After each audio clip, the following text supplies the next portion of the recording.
Normally হচ্ছে এটা তো আপনার ডাবল ডোরে আরেকটা পাল্লায় থাকলো, হ্যাঁ, যখন লাগবে তখন এটা হচ্ছে অটোমেটিকলি লেগে গেল।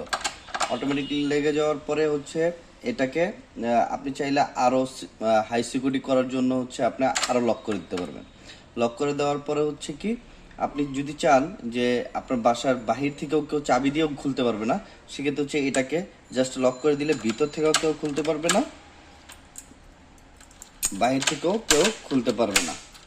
ঠিক আছে, আপনি যদি আবার এটাকে লক করে দিই, তাহলে ভিতর থেকেও খোলা যাবে, বাইরে থেকেও খোলা যাবে। তারপর হচ্ছে যদি এটা আপনার এটা যেহেতু অটোমেটিকলি লেগে যায়, আপনি যদি এটা ফ্রি রাখতে চান তাহলে হচ্ছে এটাকে জাস্ট এভাবে করে লক করে দিলে এটা এখন ফ্রি হয়ে গেছে, ফ্রি থাকবে। আবার এটাকে সরিয়ে দিলে এটা আবার আগের মতন হয়ে যাবে।